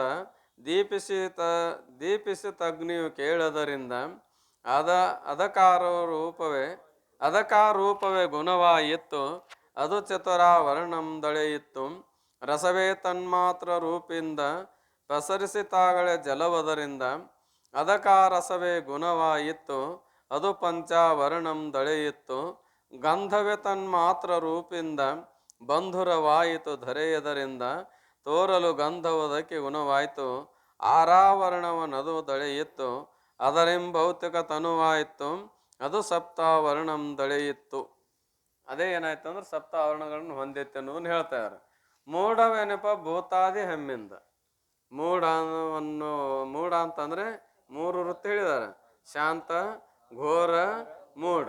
ಶಾಂತ ಘೋರ ಅಂತ ಅಹಂಕಾರಗಳಿಂದ ಏನೇನು ಉತ್ಪತ್ತಿ ಅದು ಹೇಳಿದರು. ಶಾಂತ ವೃತ್ತಿ ಉಳಿದ ಯಾವುದು? ವೈಕಾರಿಕ ಅಹಂಕಾರ. ವೈಕಾರಿಕ ಅಹಂಕಾರದಿಂದ ಪಂಚ ಜ್ಞಾನೇಂದ್ರಿಯಗಳು ಉತ್ಪತ್ತಿ ಆದವು. ಘೋರ ರೂಪವಾದಂಥದ್ದು ತೈಜಸ ಅಹಂಕಾರ. ಅದರಿಂದ ಏನು ಉತ್ಪತ್ತಿ ಆಯಿತು? ಪಂಚ ಕರ್ಮೇಂದ್ರಿಯಗಳಾದವು. ಇನ್ನು ಉಳಿತ ಯಾವುದು ಅಹಂಕಾರ? ಭೂತಾದಿ ಅಹಂಕಾರ. ಆ ಭೂತಾದಿ ಅಹಂಕಾರದಿಂದ ಏನು? ಭೂತಾದ್ಯ ಅಹಮ್ಮಿಂದ, ಭೂತಾದಿ ಅಹಂಕಾರದಿಂದ. ಭೂತಾದಿ ಅಂತ ಯಾಕಂದ್ರೆ 5 ಭೂತಗಳದಾವು. ಏನು? ರೂಢಿ ರವಂ ಮಾತ್ರಾರೂಪಿಂದ. ಏನು ಈಗೇನಾಯ್ತು ಅಂತ ಕೇಳಿದ್ದಾರೆ, ಆ ರೂಢಿ ರವಂ. ರವಂ ಅಂದ್ರೆ ಶಬ್ದ. ರವಂ ಅಂದ್ರೇನು? ಶಬ್ದ. ಶಬ್ದ ಮಾತ್ರೆ ರೂಪಿಂದ ನೆಗಳುತ್ತಾದರಿಂದ ನಭವಾಯಿತು. ಅದೇ ಏನಾಯ್ತಪ್ಪ ಅಂತ ಕೇಳಿದ್ರೆ ಶಬ್ದ ರೂಪದಿಂದ ತಯಾರಾಗಿ ಆ ಶಬ್ದ ರೂಪದಿಂದ ಕೂಡಿ ಏನು ತಯಾರಾಯ್ತು ಅಂದ್ರೆ ನಭವಾಯಿತು. ನಭ ಅಂದ್ರೆ ಆಕಾಶ ಉತ್ಪತ್ತಿ ಆಯಿತು. ಬಗೆಯಲ್ಲದಕ್ಕೆ ಶಬ್ದವೇ ಗುಣವಾಯಿತು. ಮತ್ತು ಉಲ್ಟಾ ಶಬ್ದವೇ ಏನಾಯ್ತು ಅದಕ್ಕೆ ಗುಣ ಆಯಿತು. ಆಕಾಶದ ಗುಣ ಯಾವುದು? ಶಬ್ದ ಅಂತ ಹೇಳ್ತೇವೆ. ಮೊದಲು ಉತ್ಪತ್ತಿ ಆಗ್ಬೇಕಾದ್ರೆ ಏನಾಯ್ತು ಅಂದ್ರೆ ಆ ಶಬ್ದದಿಂದ ಕೂಡಿ ಉತ್ಪತ್ತಿ ಆಗ್ಯದ. ಉತ್ಪತ್ತಿ ಆದ್ಮೇಲೆ ಶಬ್ದವೇ ಅದಕ್ಕೆ ಏನಂತ ತಿಳಿಸ್ಕೊಂತು? ಗುಣ ಅಂತ ತಿಳಿಸಂದು. ಆ ಗಗನವೇ ಮಹತ್ವ ಅಹಮ್ಮುಗಳಿಂದ ಆಗಲೇ ಆವೃತ ಮಾಯ್ತದರಿಂದ. ಆ ಸಮಯದೊಳಗೆ ಆ ಗಗನವೇ, ಆ ಗಗನ ಅಂದ್ರೆ ಆಕಾಶವೇ ಮಹದ್ ಅಹಮ್ಮುಗಳಿಂದ ಆಗಲೇ ಆವೃತ ಮಾಯ್ತದರಿಂದ. ಅದೇಂತ ಮಹತ್ತು ಅಹಮ್ಮುಗಳಿಂದ ಆಗ ಏನಾಯ್ತು ಅಂತಾರೆ ಆಗಲೇ ಅದೇ ಕ್ಷಣದಲ್ಲಿ ಆವೃತಂ ಆಯಿತು, ಅವುಗಳಿಂದ ಆವೃತವಾಗಿ ಉಳಿತು. ಇನ್ನು ಸ್ಪರ್ಶವೇ ತನ್ ಮಾತ್ರ ರೂಪಿಂದ. ಒಂದು ಶಬ್ದ ಏನು ಅವಕ್ಕೆ ತನ್ಮಾತ್ರ ಅಂತಾರ. ಶಬ್ದ ಒಂದು 5 ತನ್ಮಾತ್ರಗಳು: ಶಬ್ದ, ಸ್ಪರ್ಶ, ರೂಪ, ರಸ, ಗಂಧ. ಇದನ್ನು ವಿಚಾರ ಚಂದ್ರೋದಯದಲ್ಲಿ ಹೇಳ್ಕೊಂಬಂದಿದ್ದಾರೆ. 17 ತತ್ವಗಳಿಂದ ಯುಕ್ತವಾದಂಥದ್ದಕ್ಕೆ ಏನನ್ನಬೇಕು? ಸೂಕ್ಷ್ಮ ಶರೀರ ಅಂತಾರೆ. ಅದಕ್ಕೆ ಏನಂತ ಕರೀತಾರ? ಪಂಚ ತನ್ಮಾತ್ರ ಅಂತೂ ಕೂಡ ಕರೀತಾರ. ಇದು ಚಂದ್ರೋದಯ ನೋಡ್ರಿ ನೀವು, ಸೂಕ್ಷ್ಮ ಶರೀರನು ಅಂತಾರೆ, ಪಂಚ ತನ್ಮಾತ್ರ ಅಂತೂ ಕೂಡ ಕರಿತಾವ. ಆ ಸಮಯದಲ್ಲಿ ಅವು ಪಂಚೀಕರಣ ಆಗಿರುವುದಿಲ್ಲ, ಇನ್ನೂ ಆಗಲಾರದೆ ಇರುವುದರಿಂದ ಅವಕ್ಕೆ ತನ್ಮಾತ್ರನು ಅಂತಾರೆ. ಅದಕ್ಕಾಗಿ ಸ್ಪರ್ಶ ರೂಪ ಮಾತ್ರ ಏನದ ಏನ್ರಿ? ಶಬ್ದ ಸ್ಪರ್ಶ ಈ ಮಾತ್ರ ಅಂದ್ರೆ ತನ್ಮಾತ್ರ ರೂಪಿಂದ ಪಿರಿದಾಯಿತು ಮಾರುತನದರಿಂದ. ಆ ತನ್ಮಾತ್ರ ಅಂದ್ರೆ ಸ್ಪರ್ಶ ಮಾತ್ರದಿಂದ ಕೂಡಿಕೊಂಡು ಮಾರು ವಾಯು ತಯಾರಾಯಿತು. ಯಾವ ಅಹಂಕಾರದಿಂದ? ಭೂತಾದಿ ಅಹಂಕಾರದಿಂದ, ಭೂತ ರೂಪ ಅಹಂಕಾರದಿಂದ. ಏನ್ರಿ? ಮೊದಲನೇದೇನಪ್ಪ ಅಂತ ಕೇಳಿದ್ದಾರೆ, 5 ಭೂತಗಳು: ಆಕಾಶ, ವಾಯು, ಅಗ್ನಿ, ಜಲ, ಪೃಥ್ವಿ. ಇವೇ ಏನದಾವ ಅಂತ ಕೇಳಿ ಭೂತಾದಿ ಅಹಂಕಾರ ಅನ್ನುವಾಗ ಅವುಗಳಿಂದ ಒಂದೊಂದು ಏನದು ಶಬ್ದ ಗುಣದಿಂದ ಯುಕ್ತವಾದಂಥ ಆಕಾಶ ತಯಾರಾಯಿತು. ಉಲ್ಟಾ ಶಬ್ದವೇ ಅದಕ್ಕೆ ಗುಣ ಆಯಿತು. ಇನ್ನು ಸ್ಪರ್ಶ ಗುಣದಿಂದ ಯುಕ್ತವಾಗಿ ವಾಯು ಸಿದ್ಧ ತಯಾರಾಯಿತು. ಆ ಸ್ಪರ್ಶವೇ ವಾಯುವಿಗೆ ಏನಾಯಿತು? ಗುಣವಾಯಿತು ಅಂತ. ಬೇರೆ ಆ ಸ್ಪರ್ಶವು ಅದಕ್ಕೆ ಗುಣವಾಯಿತು. ಮತ್ತೆ ಆ ವಾಯುವಿಗೆ ಸ್ಪರ್ಶ ಗುಣವೇನಾಯ್ತು? ಗುಣ ಅಂತ ಹೇಳಿಸ್ಕೊಂತು. 3 ಆವರಣ ಉಳ್ಳದ್ದಾಯಿತು. ಆಮೇಲೆ ಎಷ್ಟು ಆವರಣದಿಂದ ಕೂಡ? 3 ತೆರನಾದ ಆವರಣದಿಂದ ಕೂಡಿಕೊಳ್ತು. ರೂಪವೇ ತನ್ಮಾತ್ರ ರೂಪಿಂದ. ಆ ರೂಪವೇ ತನ್ಮಾತ್ರ ರೂಪಿಂದ ಅಂದ್ರೆ ತನ್ಮಾತ್ರ ಅಂತ ಹೇಳಿಸ್ಕೊಂಡು ಏನಾಯ್ತು? ದೀಪಿಸಿ ಅಗ್ನಿಯು ಕೇಳೋದರಿಂದ, ಅದೇ ಪ್ರಕಾಶ ಮಾಡುವುದರಿಂದ ಏನಂತ ತಿಳಿಸ್ಕೊಂತು? ಅಗ್ನಿ ಅಂತ ಯಾರಾಯಿತು. ಅದಕ್ಕೆ ಆ ರೂಪವೇ ಗುಣವಾಯಿತು. ಆ ರೂಪ ಗುಣದಿಂದ ಮತ್ತು ತನ್ಮಾತ್ರದಿಂದ ಉತ್ಪತ್ತಿಯಾಗಿ ಅಂದ್ರೆ ಕೂಡ್ಕೊಂಡು ಉತ್ಪತ್ತಿಯಾಗಿ ಹೊಳ್ಳಿ ಉಲ್ಟಾನ ಏನಾಯ್ತು? ಅದೇ ಗುಣ ಆಯಿತು. ಅದು ಚತುರಾವರಣಂ ದಳೆಯಿತ್ತು. ಅದಕ್ಕೇನಾಯಿತು ಅಂದ್ರೆ 6 ತೆರನಾದ ಏನಪ್ಪ 4 ರೂಪವಾದ ಆವರಣಗಳನ್ನು ಹೊಂದಿತ್ತು. ಅವ್ಯಾವ ಅನ್ನೋದು ಟೀಕಾದಲ್ಲಿ ಅಪ್ಪಗಳು ತಿಳಿಸ್ತಾ ಇದ್ದಾರೆ. ಏನು? ರಸವೇ ತನ್ಮಾತ್ರ ರೂಪಿಂದ ಪಸರಿಸಿತಾಗಳೆ ಜಲವದರಿಂದ. ರಸರೂಪ ತನ್ಮಾತ್ರದಿಂದ ಕೂಡಿಕೊಂಡು ತಯಾರಾಯಿತು ಭೂತ ಅಹಂಕಾರದಿಂದ ಜಲ ತಯಾರಾಯಿತು. ಆಮೇಲೆ ಅದಕ್ಕೆ ರಸವೇ ಗುಣವಾಯಿತು. ಉಲ್ಟಾ ಏನಾಯ್ತು ಅಂತ ಕೇರೆ ರಸನೇ ಗುಣವಾಯಿತು. ಅದು ಪಂಚಾವರಣಂ ದಳೆಯಿತು. ಅದು 5 ತೆರನಾದ ಆವರಣಗಳನ್ನು ಹೊಂದಿತು. ಗಂಧವೇ ತನ್ಮಾತ್ರ ರೂಪಿಂದ ಬಂಧುರವಾಯಿತು ಧರೆಯದರಿಂದ. ಏನು ಬಂಧುರವಾಯ್ತು ಅಂದ್ರೆ? ಧರೆ ಅಂದ್ರೆ ಪೃಥ್ವಿ. ಪೃಥ್ವಿ ಹೇಗದ? ಬಿರುಸದ ಏನು ಮೆತ್ತಗದ? ಬಿರುಸದ. ಅದಕ್ಕೆ ಬಂಧುರವಾಯಿತು ಅಂತಾರ ಅವರು. ಆಮೇಲೆ ಅದೇ ತನ್ಮಾತ್ರ ಗಂಧರೂಪ ತನ್ಮಾತ್ರವೇ ಏನಾಯಿತು? ಉಲ್ಟಾ ಮತ್ತು ಅದಕ್ಕೆ ಗುಣವಾಯಿತು. ತೋರಲು ಗಂಧವು ಅದಕ್ಕೆ ಗುಣವಾಯಿತು. ಆರಾವರಣವದು ದೊಳೆಯಿತ್ತು. ಎಷ್ಟು ತೆರನಾದ ಆವರಣವನ್ನು ಹೊಂದಿತು? 6 ತೆರನಾದ ಆವರಣಗಳಿಂದ ಕೂಡಿಕೊಂತು. ಅದರಿಂ ಆ ಭೂತಾದಿ ಅಹಂಕಾರದಿಂದ ಭೌತಿಕ ತನುವಾಯಿತು. ಈ 5 ಭೂತಗಳು ಏನಾದವು ಅಂತ ಕೇಳಿದ್ರೆ ಪರಸ್ಪರ ಕೂಡಿದಾಗ ಏನಾಯಿತು? ಸ್ಥೂಲ ಶರೀರವಾಯಿತು. ಅದು ಸಪ್ತಾವರಣಂ ದೊಳೆಯಿತ್ತು. ಮತ್ತು 7 ತೆರನಾದ ಆವರಣಗಳನ್ನು ಹೊಂದಿತು. ಏನು ಬರೀ ಟೀಕಾ ಬರೆದಷ್ಟೇ ಕೈ ಬಿಟ್ಟಿದ್ದಾರೆ.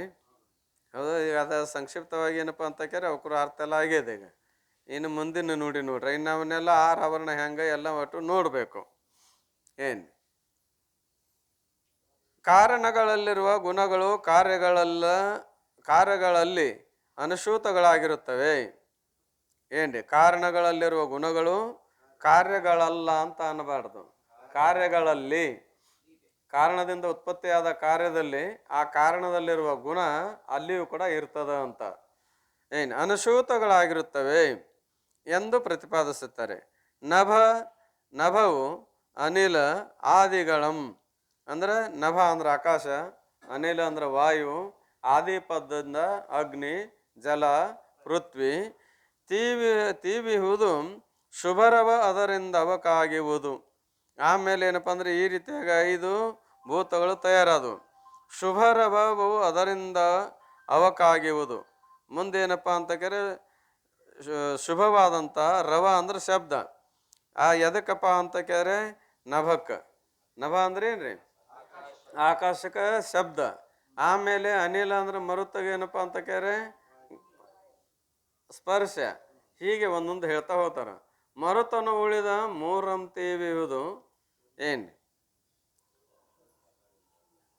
ನಭವು ಅನಿಲಾದಿಗಳಂ ತೀವಿಹುದು ಶುಭರವ ಅದರಿಂದ ಅವಕ್ಕಾಗುವುದು. ನಭಕ್ಕ ಒಂದೇನಪ್ಪ ಅಂತ ಕೇಳಿ ಶಬ್ದಗುಣ ಒಂದೇ. ಆಮೇಲೆ ಅನಿಲಕ್ಕೆ ಎಷ್ಟು ಅಂತ ಕೇಳಿದ್ದಾದ್ರೆ 2 ಶಬ್ದ ಮತ್ತು ಸ್ಪರ್ಶ. ಮರುತನು ಉಳಿದ ಮೂರಂತಿವುದು ಸ್ಪರ್ಶನವ ಅದರಿಂದ ಅವಕ್ಕಾಗುವುದು. ಟೀಕಾ ಓದ್ಬಿಡ್ತೇನೆ ನೋಡ್ರಿ, ಸರಳ ಆಕತ್ತೆ ಒಂದಿಟ್ಟೆ.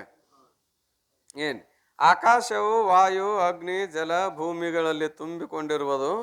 ಆದ್ದರಿಂದಲೇ ಆಕಾಶವು ವಾಯು, ಅಗ್ನಿ, ಜಲ, ಭೂಮಿಗಳಲ್ಲಿ ತುಂಬಿಕೊಂಡಿರುವುದು. ಆಕಾಶ ಎಲ್ಲದರಲ್ಲಿ ತುಂಬಿಕೊಂಡದ, ಎಲ್ಲ ಒಂದು ಕಡೆ ಅದ ಇಲ್ಲ ರೀ, ಎಲ್ಲದರಲ್ಲಿಯೂ ಕೂಡ ತುಂಬಿಕೊಂಡದ. ಮತ್ತು ಕಾರಣದ ಗುಣ ಕಾರ್ಯದಲ್ಲಿ ಇರುತ್ತದೆ ಅಂತ ಹೇಳ್ಯಾರ, ಇಲ್ಲಿಗ ಹೇಳಿದ್ದಾರೆ. ಅಂದಮೇಲೆ ಆಕಾಶದಲ್ಲಿ ಶಬ್ದ ಗುಣ ಅದ.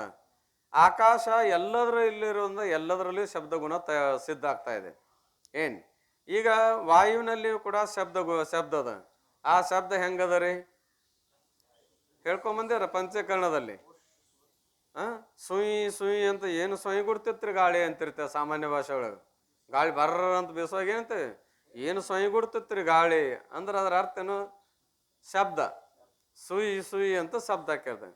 ಇನ್ನು ಅಗ್ನಿಯಲ್ಲಿ ಭುಕ್ ಅಂತೇಳಿ ನಾವು ಸಾಮಾನ್ಯ ಭಾಷೆಯಲ್ಲಿ ಏನು ಉರಿತಿತ್ರಿ ಅಗ್ನಿ ಹೆಂಗ ಸಾಮಾನ್ಯ ಭಾಷೆಯೊಳಗ ಏನು ಉರಿತಿತ್ರಿ ಅಗ್ನಿ ಚೇ ಹೆಂಗ್ ಉರಿತಿತ್ತು ಅದ ಅಲ್ಲಿ ಶಾಸ್ತ್ರ ಭಾಷೆಯಲ್ಲಿ ಹೇಳ್ಯಾರ ಬುಕ್ ಅಂತೇಳಿ. ನೀವು ಸಾಮಾನ್ಯ ಭಾಷೆಯಲ್ಲಿ ಏನಂತಾರಿ ಇದು ಅವ್ರು ಸುಧಾರಿಸಿದ ಭಾಷೆನೇ ಆಯ್ತು. ಏನ್ ಹೆಂಗ್ ಉರಿತಿತ್ತು ಅಂದ್ರೆ ಭಗ್ ಉರಿತಿತ್ತು ಅಂತ. ಹೆಂಗ್ರಿ ಅಂದ್ರೆ ಸಪ್ಪಳ ಅದು.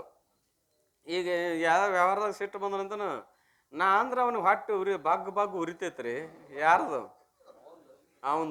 ಅವಂದರ ಇರ್ಲಿ ಏನ್ ನಾ ಅಂದ್ರ ಅಥವಾ ಅವ್ರ ಹೆಸರು ತೆಗೆದ್ರ ಹೊಟ್ಟೆ ಉರಿತದ ಅಂತಾರೆ. ಹೆಂಗ್ ಉರಿತದ ಅಂದ್ರೆ ಸಾಮಾನ್ಯ ಭಾಷೆಯಲ್ಲಿ ಬಗ್ ಅಂತೀವಿ.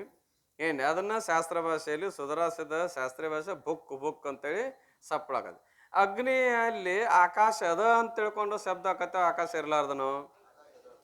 ಆಮೇಲೆ ಜಲದಲ್ಲಿಯೂ ಕೂಡ ಆಕಾಶ ಇರುವುದರಿಂದ ಜಲಗುಣವಾದ ಇದು ಆಕಾಶದ ಗುಣ ಅಂತ ಶಬ್ದ ಅಲ್ಲಿಯೂ ಅದ. ಅಲ್ಲಿ ಹೆಂಗ ಶಬ್ದ ಅದ ರೀ ಜುಳು ಹರಿತದ ಅಂತೇವೆ. ಏನಂತೇವಿ ಜುಳು ಹರಿತದ ಅಂತೇವಿ.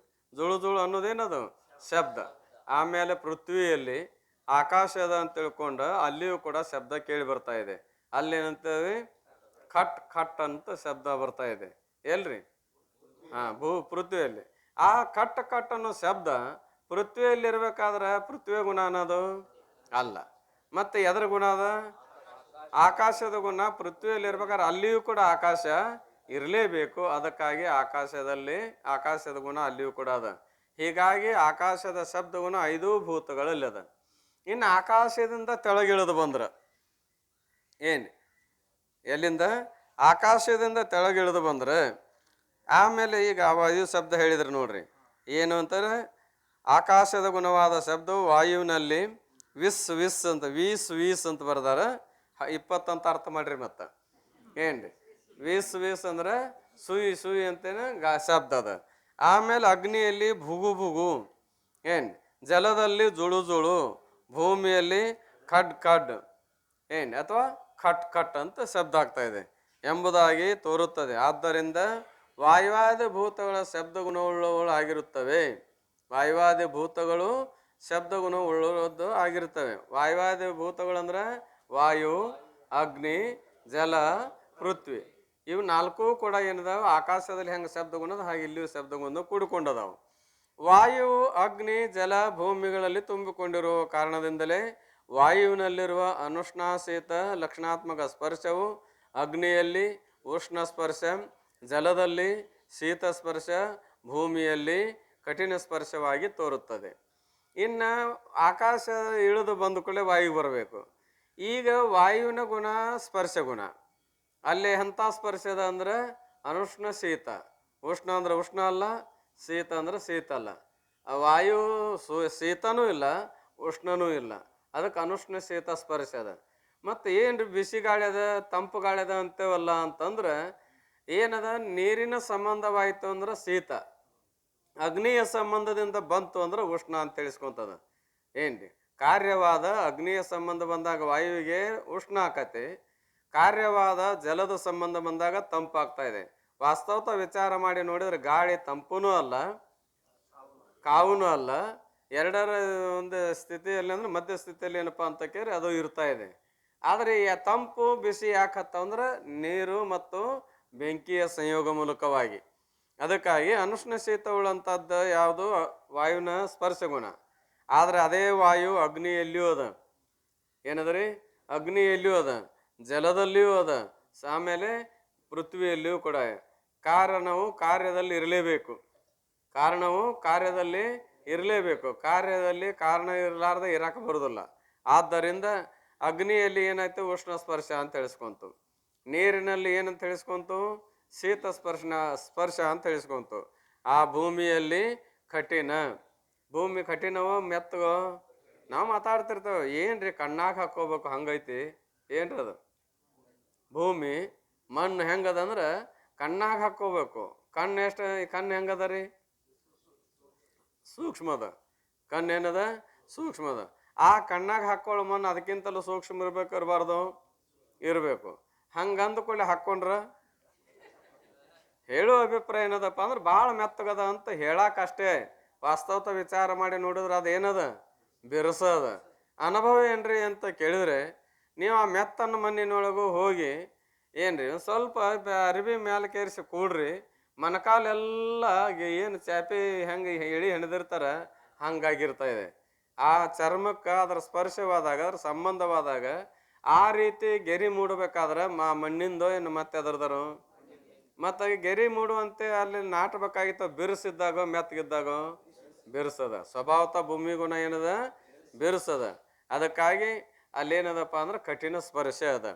ಆಮೇಲೆ ಅಗ್ನಿಯು ಜಲಭೂಮಿಗಳಲ್ಲಿ ವ್ಯಾಪಕವಾಗಿರುವುದು. ಅಗ್ನಿಯು ಕೂಡ ಹೇಗದ, ಯಾಕಂದ್ರೆ ಕಾರಣವು ಕಾರ್ಯದಲ್ಲಿ ಇರ್ತದಂತ ನೇಮದಲ್ಲ. ಅಗ್ನಿಯ ಗುಣ ಯಾವುದು ಅಂತ ಕೇಳಿದಾದ್ರೆ ರೂಪು. ಜಲದಲ್ಲಿಯೂ ಆ ಅಗ್ನಿ ಇರುವುದರಿಂದ ಅಲ್ಲಿ ಶುಭ್ರ ರೂಪ. ಆಮೇಲೆ ಏನಪ್ಪಾ ಅಂತ ಕೇಳಿದ್ರೆ ಭೂಮಿಯಲ್ಲಿ ಆ ಅಗ್ನಿ ಇರುವುದರಿಂದ ಕಪ್ಪು ರೂಪ ಇಲ್ಲ ಕೆಂಪು ರೂಪ. ಭೂಮಿ ಒಂದ ಥರ ಇಲ್ಲ. ಕೆಲವಾರು ಕಡೆ ಏನದಾವು ಕೆಂಪದಾವು, ಕೆಲವಾರ ಕಡೆ ಏನದಾವು ಈಗ ಕೆಲವಾರ ಕಡೆ ಕೆಂಪದ ಅಂತ ಹೇಳುವಾಗ ವಿಚಾರ ಚಂದ್ರೋದಯದಲ್ಲಿ ಏನು ಕೂಡಿ ಏನಾದಾಗ ಹೇಳ್ಯಾರ್ರಿ. ಈಗ ಇಲ್ಲಿ ಕಪ್ಪು ಹೇಳ್ಯಾವ, ಭೂಮಿ ಕಪ್ಪು ಇದ್ದದ್ದು ಕರೆ.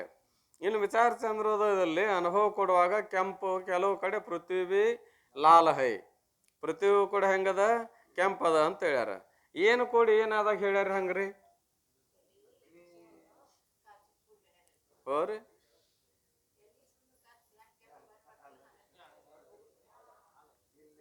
ನಾ ಏನು ಕೇಳೀನಿ, ಏನು ಕೂಡಿ ಏನಾಗ್ಯದ.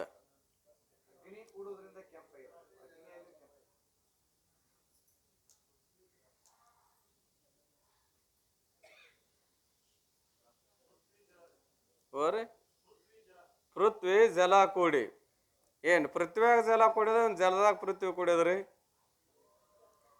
ಎರಡೂ ಹೌದು ಕರೆ, ಅವ ಎರಡ ಕುಡಿಯವು.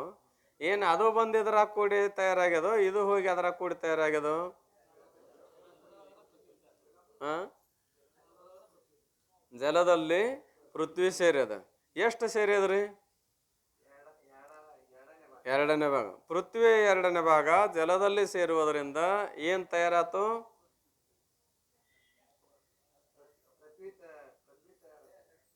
ಓರಿ ರಕ್ತ ತಯಾರಾತು. ಜಲದಲ್ಲಿ ಪೃಥ್ವಿ ಎರಡನೇ ಭಾಗ ಬಂದು ಸೇರಿ ರಕ್ತ ತಯಾರಾಯ್ತು. ರಕ್ತ ಹೆಂಗಿರ್ತಾ ಇದೆ? ಕೆಂಪದ. ಮತ್ತು ಭೂಮಿದ ಕೂಡ ಆಗ್ಯದ ಅನ್ನೋದಕ್ಕೆ ಏನು ಅನುಭವ ಅಂತ ಕೇಳಿದಾಗ ಅದನ್ನು ಹೇಳಿದಾರೆ. ಜಲದಲ್ಲಿ ಭೂಮಿಯ ಎರಡನೇ ಭಾಗ ಬಂದು ಸೇರಿ ರಕ್ತವಾಯ್ತು ಅಂತ ಹೇಳಿದಾರಲ್ಲ, ಭೂಮಿದ ಕೂಡ ಆಗೈತೆ ಅನ್ನೋದಕ್ಕೆ ಏನು ಅನುಭವ ಅಂತ ಕೇಳಿದ್ರೆ ರಕ್ತ ಹೇಗದ? ಕೆಂಪದ. ಕೈಹಿಕ ಪೃಥ್ವಿ ಬಿ ಲಾಲ್ ಹೈ. ಕೈಹಿಕ ಅಂದ್ರೆ ಕೆಲವು ಕಡೆ, ಎಲ್ಲ ಕಡೆ ಇಲ್ಲ. ಈ ಬದಾಮಿ ಸೈಡ್ ಹೋಗ್ರಿ, 12ನೇ ಭಾಗ ಏನದ ರೀ? ಅದಕ್ಕೆ ಸಾಮಾನ್ಯವಾಗಿ ಏನಂತೇವೆ ನಾವು? ಎಂಥ ಭೂಮಿ ಅಂತೇವಿ? ಮಸಾರಿ ಭೂಮಿ ಅಂತೇವಿ. ಅಂದ್ರೆ ಕೆಂಪದ. ಕೆಲವು ಕಡೆ ಭೂಮಿಯೂ ಕೆಂಪಾಗಿರುವುದರಿಂದ, ರಕ್ತವೂ ಕೆಂಪಾಗಿರುವುದರಿಂದ ಭೂಮಿಯ ಎರಡನೇ ಭಾಗ ಬಂದು ಇದು ಜಲದಲ್ಲಿ ಸೇರುವುದರಿಂದ ಏನು ತಯಾರಾಯಿತು? ರಕ್ತ ತಯಾರಾಯ್ತು ಅಂತ ಹೇಳ್ತೇವಲ್ಲ. ಅದಕ್ಕಾಗಿ ಇಲ್ಲಿ ಕಪ್ಪು ಹೇಳ್ಯಾರಂತಂದ್ರೆ, ಭೂಮಿ ಕಪ್ಪಿದ್ರು ಕೆಲವು ಕಡೆ ಏನದ, ಈಗೆಲ್ಲ ನಮ್ಮೂರು ಏನು ಕರಾಗದವ್ರಿ ಭೂಮಿ, ಭಾರಿ ರೀ ಅಂತಿರ್ತೇವೆ. ಅಂದ್ರೆ ಕಪ್ಪು ಭೂಮಿ ಅದ. ಈಗಂತೂ ಏನಪ್ಪ ಅಂತ ಕೇಳಿದ್ದಾರೆ, ಭೂಮಿಯಲ್ಲಿ ಯಾವ ರೂಪದ? ಕಪ್ಪು ರೂಪದ. ಏನಿರುವುದರಿಂದ? ಅಲ್ಲಿಯೂ ಕೂಡ ಅಗ್ನಿ ಇರುವುದರಿಂದ ಆ ರೂಪದನೋ, ಏನು ಅಗ್ನಿ ಇರಲಾರ್ದೆ ಅಲ್ಲಿಯೂ ಕೂಡ ರೂಪಗುಣ ಅದ. ಈ ಕಾರಣದಿಂದಲೇ ಜಲಭೂಮಿಗಳು ರೂಪವುಳ್ಳವು ಆಗಿರುತ್ತವೆ. ಅಗ್ನಿಯು ಜಲದಲ್ಲಿಯೂ ಅದ, ಭೂಮಿಯಲ್ಲಿಯೂ ಅದ. ಆದ್ದರಿಂದ ಅವು ಕೂಡ ಏನಪ್ಪ ಅಂದ್ರೆ ರೂಪುಳ್ಳದ್ದು ಆಗ್ಯದ, ಶುಭ್ರ ಮತ್ತು ಕಪ್ಪು. ಜಲವು ಭೂಮಿಯನ್ನು ತುಂಬಿಕೊಂಡಿರುತ್ತದೆ. ಜಲವು ಏನದ? ಕಾರ್ಯವಾದ ಭೂಮಿಯಲ್ಲಿಯೂ ಕೂಡ ತುಂಬಿಕೊಂಡದ. ಆದ್ದರಿಂದ ಜಲದ ಗುಣವಾದ ರಸವು ಭೂಮಿಯಲ್ಲಿ ಸಿಹಿ, ಹುಳಿ, ಉಪ್ಪು ಮೊದಲಾದ 6 ಭೇದಗಳ ಉಳ್ಳದ್ದಾಗಿರುತ್ತದೆ. ಜಲ ಹೆಂಗದ ರೀ? ಜಲದಲ್ಲಿ ರಸಗುಣ ಅದ. ಜಲದ ಸ್ವಭಾವತ ಗುಣ ಯಾವುದು? ರಸಗುಣ. ಭೂಮಿಯಲ್ಲಿಯೂ ಕೂಡ ಜಲ ವ್ಯಾಪಿಸಿಕೊಂಡಿರುವುದರಿಂದ ಭೂಮಿಯಲ್ಲಿಯೂ ಕೂಡ ಏನದ? ರಸ ಅದ. ಎಷ್ಟು ರಸಗಳು ಅದಾವು ಅಂತ ಕೇಳಿದ್ರೆ 6 ರಸಗಳು. ಯಾವ್ಯಾವು ಅಂತ ಕೇಳಿದ್ದಾರೆ? ಒಂದು ಸಿಹಿ, ಒಂದು ಹುಳಿ, ಒಂದು ಉಪ್ಪು, ಆಮೇಲೆ ಒಂದು ಖಾರ, ಒಂದು ಒಗರ, ಮತ್ತೊಂದು ಕಹಿ. ಕಹಿ ಅಂದ್ರೆ ವಿಷ ಅಂದ್ರೆ ಒಗರು ಒಂದು, ವಿಷ ಒಂದು, ಆಮೇಲೆ ಇನ್ನೊಂದು ಯಾವುದು ಅಂತ ಕೇಳಿದ್ರೆ ಇಲ್ಲಿ ಅದವಲ್ಲ, ಈಗ 3 ಕೊಟ್ಟಾರಿಲ್ಲ. ಸಿಹಿ ಅದ, ಹುಳಿ ಅದ, ಉಪ್ಪದ, ಖಾರ ಅದ, ಒಗರದ, ವಿಷ ಅದ.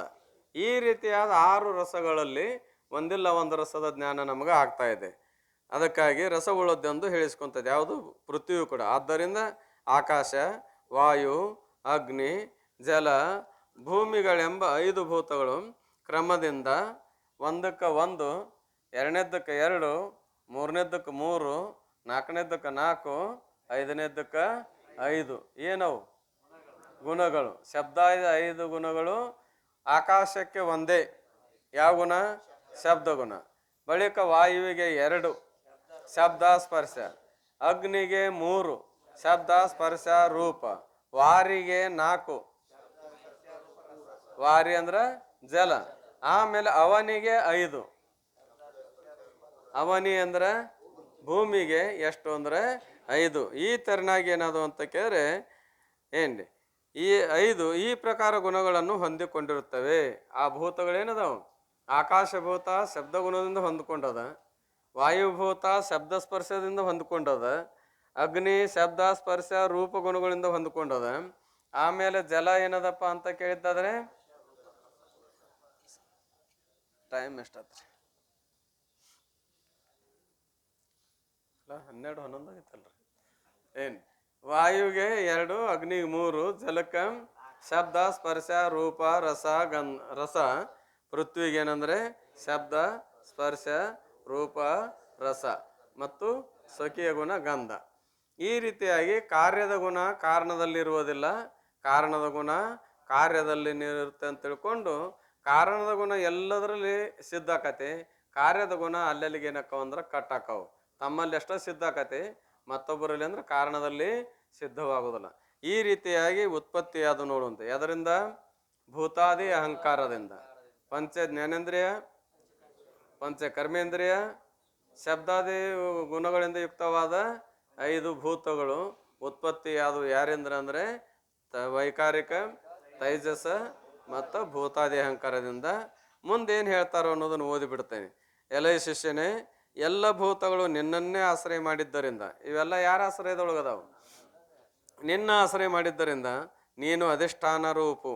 ನೀ ಹೆಂಗದಿ ಅಂತ ಕೇಳಿದ್ರೆ ಅಧಿಷ್ಠಾನನಾಗಿರುವೆ, ಅರ್ಥಾತ್ ಸದ್ರೂಪನು. ನೀನಾಗಿದೆ 3 ಕಾಲದಲ್ಲಿ ಇರುವವನಾಗಿ ಮಾನಸೇಂದ್ರಿಯಗಳಿಂದ ವಿಷಯಗಳನ್ನು ತಿಳಿಯುವುದರಿಂದ ಚಿದ್ರೂಪನೂ ಆಗಿರುವೆ. ನೀನು ಯಾವಾಗಲೂ ಅಥವಾ ಎಲ್ಲದರೊಳಗೆ ಅಧಿಷ್ಠಾನ ಆಗಿರುವುದರಿಂದ ಏನು ಅಧಿಷ್ಠಾನ ಮೊದಲು ಇರ್ತದೋ ಹಿಂದಗಡೆ ಇರ್ತದ್ರಿ? ಮೊದಲ ಇರ್ತ. ಮೊದಲ ಅಂದ್ರೆ ಯಾವಾಗ? ಪೂರ್ವದಲ್ಲಿ. ಮತ್ತೀಗ ಅವು ತೋರುವಾಗ ನೀ ಇಲ್ಲನೋ, ನೀ ಇರ್ತಿ. ಮತ್ತು ಅವು ಅಡಗಿದಾಗ ನೀ ಇಲ್ಲನೋ ಅಂದ್ರೆ ನೀ ಸದ್ರೂಪನದಿ. ಮತ್ತು ಇವೆಲ್ಲವನ್ನು ಅರಿತಿಯಲ್ಲ, ಅರಿಯುವುದರಿಂದ ನೀ ಏನದಿ? ಚಿದ್ರೂಪನದಿ. ಎದರಿಂದ ಅರಿತಪ್ಪ ಅಂದ್ರೆ ಸಕಲೇಂದ್ರಿಯಗಳನ್ನು ಸಾಧನ ಮಾಡಿಕೊಂಡು, ಪಂಚ ಜ್ಞಾನೇಂದ್ರಿಯ, ಪಂಚ ಕರ್ಮೇಂದ್ರಿಯ, ಮನಸ್ಸು, ಇವೆಲ್ಲ ಸಾಧನ ಮಾಡಿಕೊಂಡು ಅರಿಯುವವ ಯಾರು? ನೀನು. ಆದ್ದರಿಂದ ನೀ ಹೇಗದಿ? ಚಿದ್ರೂಪನಿರುವೆ ಎನ್ನುವಂಥದ್ದನ್ನು ಮುಂದಿನ ಈ ನುಡಿಯಲ್ಲಿ ಪ್ರತಿಪಾದನೆ ಮಾಡ್ತಾರೆ. ಆ ವಿಷಯವನ್ನು ಸಾಯಂಕಾಲ ನೋಡಿ.